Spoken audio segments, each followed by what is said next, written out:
Hi folks, welcome to Wolfman's Gaming Den. Today we'll be covering the tutorial for A War of Whispers. This game is designed by Jeremy Stoltzfus, and the version that we're using here is the Collector's Edition. So there's a few different extra pieces which we'll call out, but for the most part the rules work the same way regardless of the version that you have. So if you're comfortable with this tutorial, you should be able to play this game regardless of the version that you're working with. So let's start by looking at the setup, how that works, and then we'll go into what a typical turn structure looks like. So to set up the game, you will take out the board, place it out in the center. Orientation is not really that relevant because for the most part, you're going to be going around the circle, the circular shape of the board and taking different actions. Once you've set out the board, you will start, if you have the edition that we're working with, these will come with some extra pieces such as the farm tokens, the city tokens, and these towers. So if you have these in the version that you're using, you will basically look at the pre-printed symbols for these different locations and put these out there. So there's one for each one that's printed on the board, so this should be an exact match. So wherever you see the city symbol, put these out. Wherever you will see the tower symbol, put one of these out. And wherever you see the farm symbol, put one of these out. If the version that you have does not have any one of these pieces, it doesn't matter. You still have the printed icon or the symbol for that particular building, so it still works pretty much the same way. Next up, once you're done setting that up, you will start by seeding these different banners for the different factions in the game. Again, if you have the version which is the collector's edition or the deluxe edition, you will get these banners in the game. If you have the standard retail version, these will basically be cubes of the same color. So functionally, they work the same way. What you will basically do is you will look at the different locations and you will see the different cubes marked out over the different spots. So with the green location, if you see the green cubes, either put out the banners if you have those or put out 2 green cubes. Same with the blue factions, the red faction. I'm going to refer them by the color just for ease, and then all of the others. And then once you're done with that, you're basically ready for the setup of the main play area of the game right here on the game board. This version comes with a turn marker. If you have this, put it on start, and then you'd be ready to start when the game kicks off. If not, don't worry about it. You can use one of these markers for that same purpose as well. There are going to be 4 tokens that mark the 4 different rounds in question. Just put them to the side here. They will be used to mark out the end of each of the different rounds as we get to them. Then the game comes with 4 different factions. Choose the faction that you want to play with and choose the faction that the other players want to play with. You will take the faction, you will take the corresponding sort of like loyalty tokens for each one of these different factions, randomly give it a shuffle, and then place it out in these 5 different spots like so.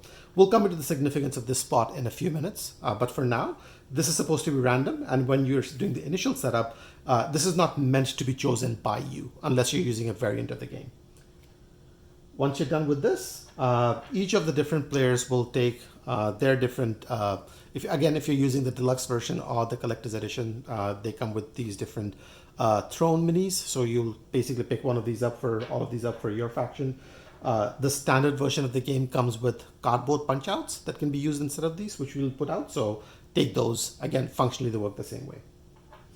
And then assign a first player for the game, and then give them the first player token. First player token will pass at the start of each round in a clockwise direction.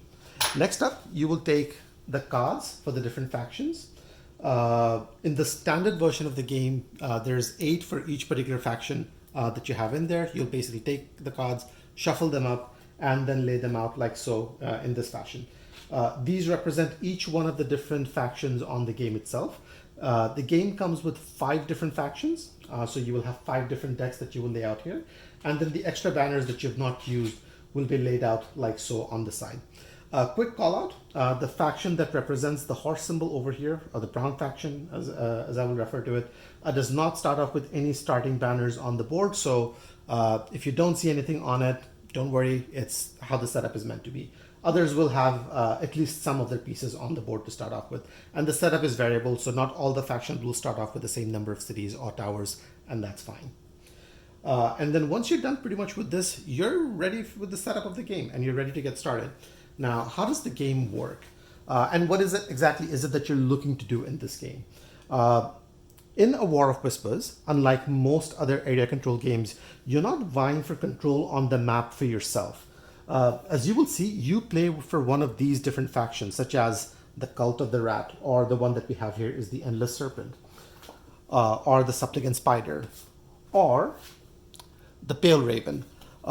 These are not factions that control anything on the board. What these are basically whisperers. These are not kings, but rather kingmakers. The idea is that they will hold influence in the court of the different factions that are actually in the game, the different clans or kingdoms, whatever you want to call it. You want to influence those clans to do certain actions on the board. The idea is that you favor certain clans over others. So there are some clans that you want to do really well, other clans that you want to do kind of okay, clans that you might be completely indifferent to, and there's going to be at least one clan that you want to do very poorly in the game. And the idea is that you'll be doing different actions and you want the clans that you favor to do well, and then so on and so forth. How that favor is determined is by this particular track right here. So if you remember, we set this up randomly at the start. At this point, you can secretly have a look at what yours represents. So this is meant to be private information until you get to the end of the game itself. So only you should know which token you have in which particular spot. Starting from left to right, these are the clans that you want to succeed the most. And then on the very right-hand side, this is the clan that you want to do the worst overall in the game. These are also denoted by the multipliers at the end. And I'll quickly talk about the winning condition because that will drive a lot of your action on the game board itself. All scoring is done at the end of the game. There is no interim scoring or anything of that sort. At the very end of the game, all you're looking to do is you want to count out the cities, which again are represented by these tokens. The cities controlled by each one of the different factions at the end of the game, and they will score you points based on these multipliers right here. So the faction that you favor the most, for each city that they control, they will get you 4 points. The one at second, for each city they control, they will get you 3. And then 2, and then 0, and then the very last one, you will actually score negative points for each city that they control. So these are the guys that you want to do very poorly. If they control none, you're not losing any points. But if they control, let's say 2 cities, you will lose 2 points at that stage. At the end of the game, you'll multiply the points for each city that these factions control, add them up, and that represents your score for the game. And then obviously whoever has the most points wins. So now that we have a sense on how the end game scoring works, the rules will make a little bit more sense. So let's quickly jump into it and see how you will influence the court of these different kingdoms or clans, factions, in order for them to do certain things over the course of the game. So on your turn, you will basically follow the path laid out over here around the circle of the board. So over here, you can see that there is the start player marker. So you're going to start over there. The first action that you will do, and it says here, retrieve and deploy agents. Sorry, it just took me a while to read that first word there. Retrieve doesn't matter for the first round. It only matters for the second, third, or fourth round. The game, as I mentioned, if I had not mentioned earlier, is played over fourth round. When you're deploying the different factions on the board, what you will basically do is you're going to pick up your piece and you will put it down on one of these 4 spots for the 5 different factions right here. If you're playing a 2-player game, you will do 3 deployments each round. If you're doing a 3-player or a 4-player game, you will do 2 deployments each round. So as a starting action, let's say if I'm the first player and have the first player token, I can potentially put it out, let's say somewhere like here, like so. And then the next player can potentially maybe put it down here. I may come back to me if we're playing a 2-player game, and maybe I'm going here to do that there. And then maybe the next player goes like this, and so on and so forth. So at the end of this particular phase, you will have put down the different thrown sort of like symbols or those tokens for the different spots that you want to do the actions in. The reason why you want to have them in specific locations is because of a couple of different reasons. First of all, the spot that you're in will dictate the action that you can take with that particular spot when it's time for you to activate that particular location. So you want to have it on a spot where the action is something that you want to do. The second thing that you will keep in mind is when this thing is moving around and you're activating the different kingdoms or the different factions, you're going in a circular order. Each one of these locations will be activated regardless of whether there's a meeple on it or not. And the way that that will work is, so let's say, for example, if we come over to this one, and we're going to activate, let's say, for example, this particular kingdom, the way that it will work is, for each one of these that you have out here, they will activate for that location, and they will activate for every empty location to the left or the right, depending on the direction you're sitting in, of it as well, starting from a clockwise direction. So in this particular case, this guy will activate one of these actions, and they will also activate one of these two actions. Now, if somebody else had been, let's say, for example, in this particular spot, they would activate first. They would do basically what their action denotes, and then this person would be able to activate this location and then this location. It is important to note that you are activating these locations sequentially. So you cannot just pick and choose and sort of like do your action or anything of that sort. These will basically turn around location by location by location, activating each one of these where an activation is possible. It will be activated as long as there is a player piece on it, or there are places to the left that it can sort of like activate from that point of view. In this particular spot, as you will see, this one does not have a piece on it, and it would not activate because obviously that is at the furthest corner of that one. So you would basically go around. Once you're done with the placement, you will then go around the different locations, activating each one of the spots. Some of the spots have a single action available to them, such as this one, and we'll zoom in and look at what each one of the actions do in a minute. Others will give you options to choose from too. So you can choose either the top action or the bottom action and basically do that. So once you've gone around the table, again, going sequentially faction by faction and then each position by each position, you will come to the very end. This will now signal the end of the round. So if this is the first round and it comes back here, we'll put this token over here, signaling that the first round has ended. The next thing that it will happen is it's going to go here. Now there are two steps that we did not do at the start of the round. The first thing that we will do is, if over the course of the round we have managed to collect a few different cards, we need to discard down to 5. You have a hand limit at this particular point. You can have more than 5 cards in the middle of the round, but at the end of the round you must discard down to 5. Once you've discarded down, you will have an option to swap your favor tokens. Now, the way that this works is, maybe over the course of the game, you realize that, hey, you wanted the red faction to do really poorly, but perhaps they're doing quite well. And you realize that maybe they're going to lose you quite a bit of points at the end of the game. Whereas maybe this brown faction, you had wanted them to do quite well, but they're perhaps not doing quite as well. And it seems like a bit of a lost cause for you at that point. What you will then do is, you will pick any two of the tokens here. Now, again, this is face down at this point. Only you know what's underneath it. Your opponents don't. You will take any 2 tokens and you will basically swap them.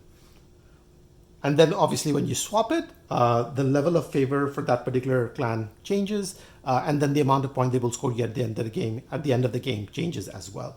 The important thing to note here is, if you do this action, which again is optional, you do not have to do it if you don't want to do it. But if you do it, then the ones that you have swapped, they do need to go in face up as opposed to face down.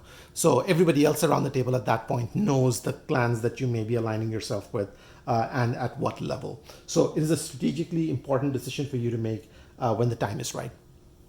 And then with that, at the end of this, you will basically start your next round and then go around doing the same action again.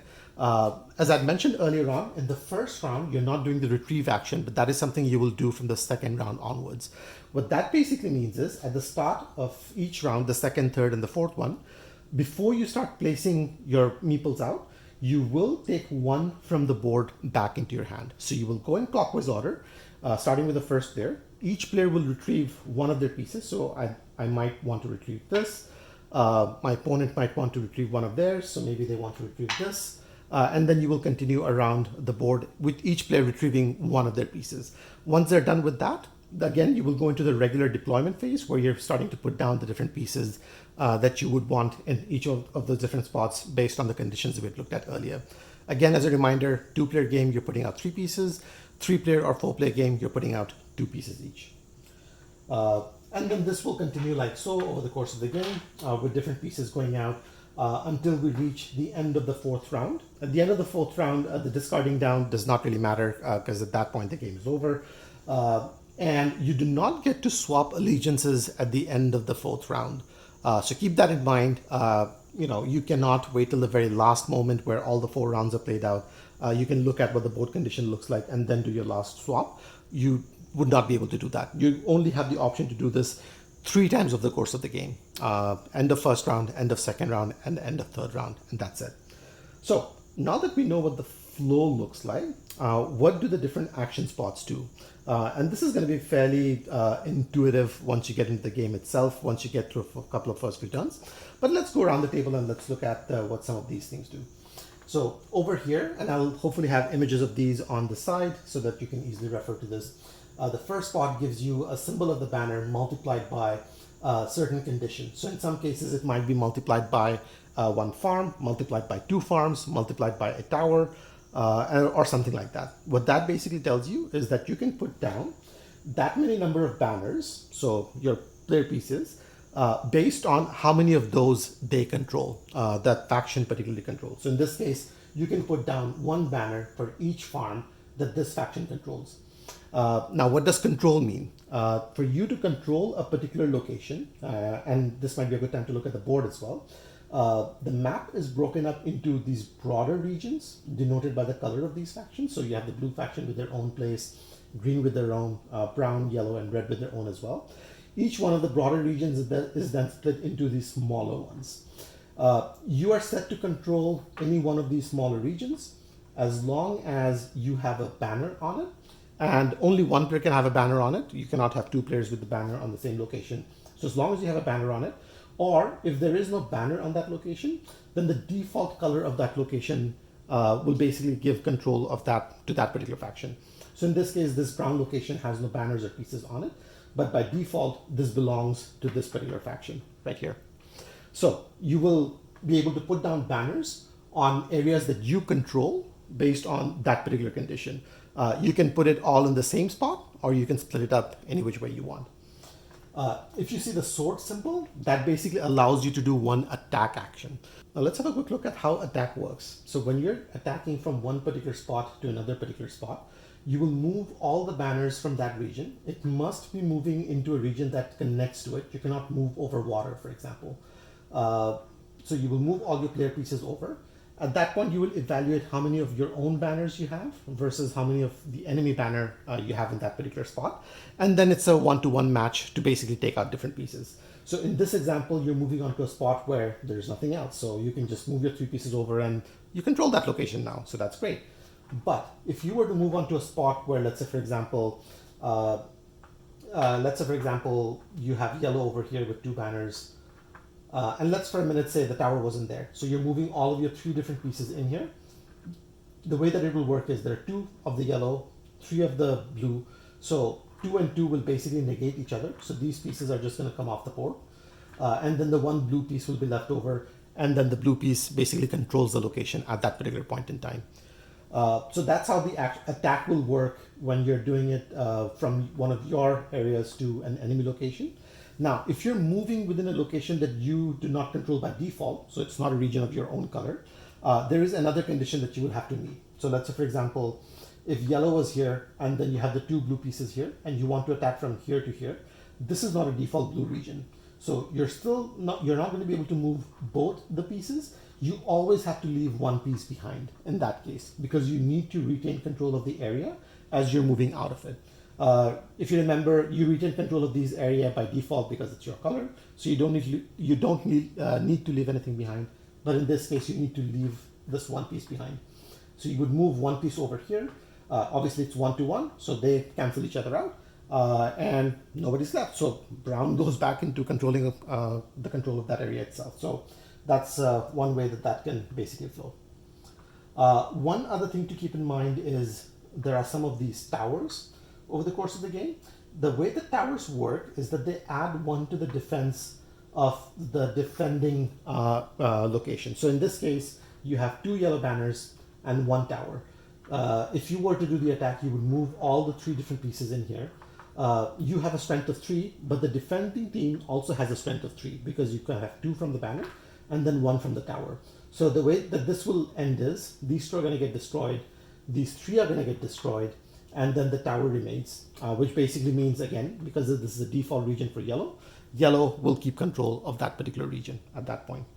So keep in mind in terms of the region you're moving in from and out of, because there's some nuances around those that you want to be aware of.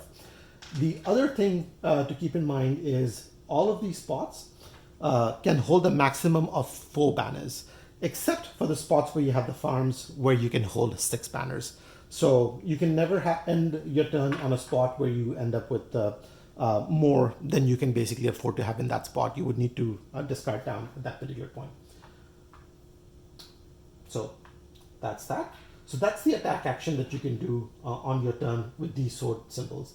There are other symbols that have a card icon, other actions that have a card icon on it with a multiplier with a certain condition. So what that basically means is for each one of those conditions that you meet, you will be able to draw 1 card for that particular faction.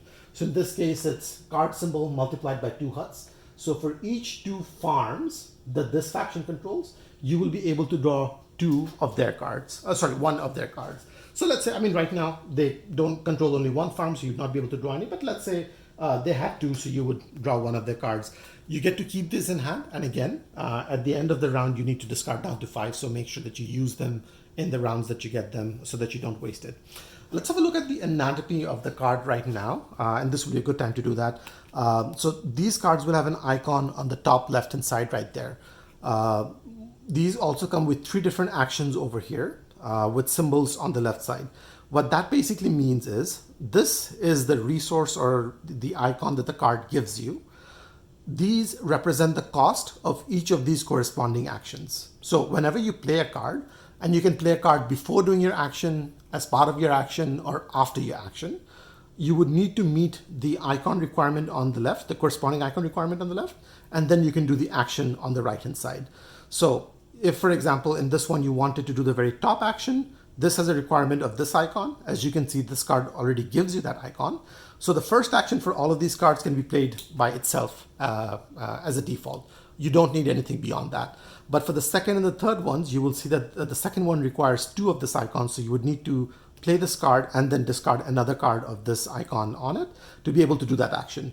The third action will usually have an icon of a different faction, and you would need to discard this card and then that card that gives you that icon to be able to do that action.